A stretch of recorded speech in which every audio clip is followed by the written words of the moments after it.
So I need to build a wood base for a figure I'm currently painting.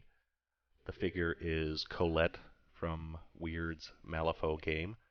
Colette is a showgirl or a dancing girl, so I'm trying to build a wooden stage, a real high quality stage that you may see in an old western saloon. So I have some styrene here, some strip styrene, and a razor saw. And I'm just dragging the razor saw along the styrene to create a wood pattern. You want to use a fair amount of force, and you don't need to go over it too many times. Since this is a fine floor I'm creating, I'm only going over about 3 or 4 times. If you want a really rough looking wood base, you could definitely do it more. Depends on the figure that the base is being made for. If you're doing something like a wooden ship base for pirates, you could definitely go for a rougher look and maybe some thicker styrene. After that's done,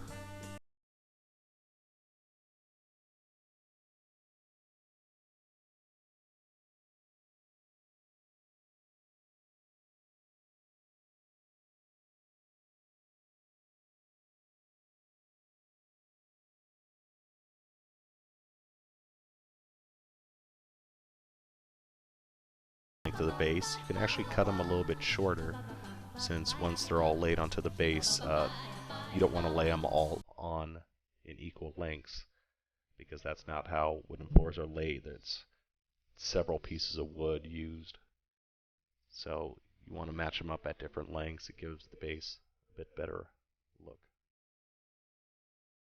So don't worry if you cut any too short, you can still use them.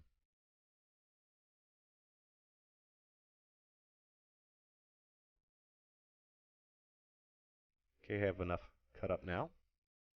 So now it's time to glue them to a base. Not the miniatures base, but a different base. You need something to glue them to get the shape that we're going to cut out later for the actual base. Now I'm using some extremely thin styrene here. You can also use just plain old paper, but if you use paper you have to use super glue. The benefit using the extremely thin styrene is I can use plastic cement, and that gives me a little bit more working time, and I can adjust the position of the wood slats if I don't like them. So get yourself a sheet of your styrene or your paper, roughly to the size of the base. Doesn't have to be exact yet. And just applying some plastic cement to it, and start laying out the planks. How you lay them out is up to you. I prefer to stagger them, sort of like building a brick wall. So one ends at the far end of the base, and another one ends towards the middle of the base, and then the third one ends between those two. I'm laying them out in a rough staggered pattern. You could use a much finer staggered pattern if you like, to create like a stairway or stepping down pattern to it, or you can stack them like bricks, so it's a nice uniform pattern. Totally up to you. Depends on what you're building. Just don't have them all end at the same spot, because that'll look a bit weird.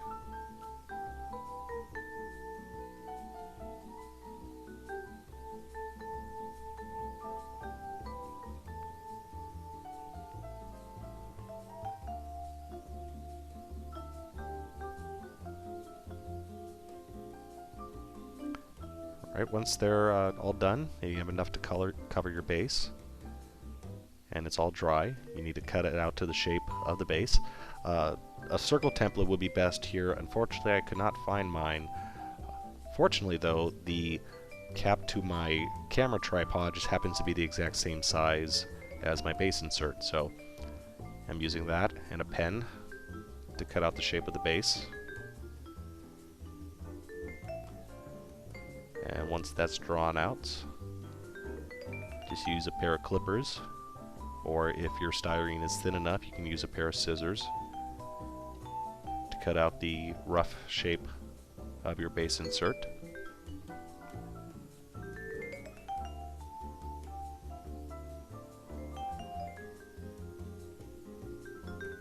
always try to leave a little bit more because I don't want to cut off too much and end up cutting off, well, too much and then have to redo the whole base. So it's cut roughly to the shape of the base, and then the final cleanup is done with sandpaper in order to make it fit and also to round it out. Just be sure that you're constantly turning the base or the sandpaper as you do so you don't end up sanding a flat spot. Alright, so the base is now sanded to shape and glued into the total base, and now I need to add some nails. As this is a very fine dance floor, I want some very inconspicuous nails, so I'm just using a push pin to push some very small holes into the ends of each of the planks. You can also use a pin vise and a small drill bit to drill holes if you like, or if you want to have actual nails, you can use small push pins and just clip the heads off the pins, drill holes into the base and then glue the pins in. Here's the base, all primered, ready for paint. Now, of course, you have dozens and dozens of options of wood colors to use. I want a light color wood, almost a natural wood color. So I'm just experimenting with some different colors here. Sorry, it's a bit off camera. This is yellow ochre here. I ended up using a mix of beige, yellow ochre, and brown ochre.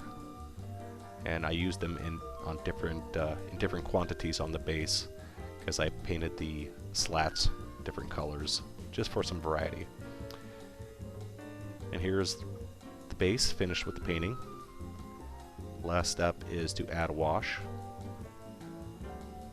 and I'm using a mix of brown and black ink. You want a fairly dark wash because you want all that wood texture and the space between the slats to really stand out. So first I'm going through and adding a fairly thick wash between the slats and wiping it off when necessary.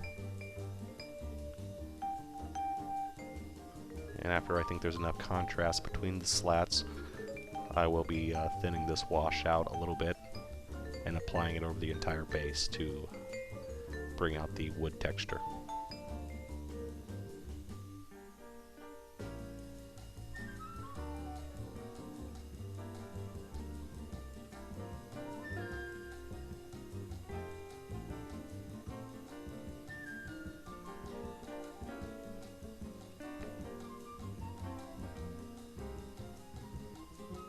Right, so here's the finished base.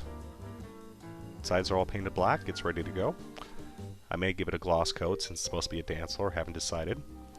And here is another base I built using the same technique. It's a much rougher looking base because it's supposed to be a tavern floor or a saloon floor. Actually, I built a table using the same techniques shown here. And I also added some cards and some poker chips. It is a game gone wrong. That's it. Thanks for watching. Hope this helps.